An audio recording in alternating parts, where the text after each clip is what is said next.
and foremost, it is my first time that I lose in this game for top 10. Is it okay for me to showcasing the final result because it is so very unfair for me? Because what are your criteria for judging? Ma'am, sir, I just want to clarify. Sa part na nakuha as a famous makeup artist, gusto na kumatan na ang result. Manong dili makamusugot MC? Ay, dili man, ma'am. Kay, anak, magod. Dili ka makamati. Tingnan ko, mati na ko na kung mga all candidates, manong masuko man ka? Back out. Wala, sure, dagamit kwarta. Kung di na ako maback out ng mga kandidata ron.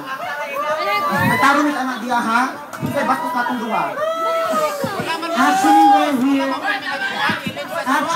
Ay, wala yun. The point lang, in your part as a fair candidate to my candidate, alam ko na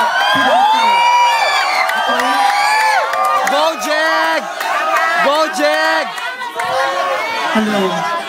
o diba? First and foremost, we have the tabulators and we have the judges.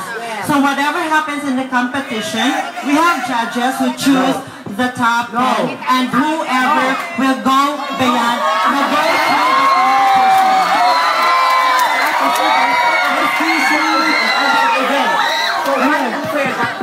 No, ma'am, Marinosa, it doesn't matter that you are a famous makeup artist or you use your body.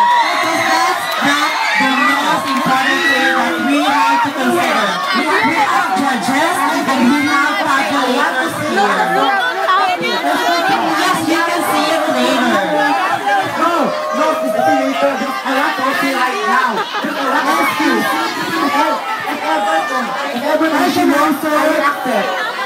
Freedom of expression. That is our right.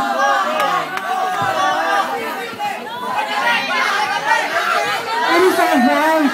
Diba? Kung Because of the reserve. nag-grad niya akong contestant, I accept. Okay? Nag-grad niya ako ang kandidata. According from the Article 3, Section 1, freedom of expression. You have the right to express our feelings and emotions. Excuse me, no?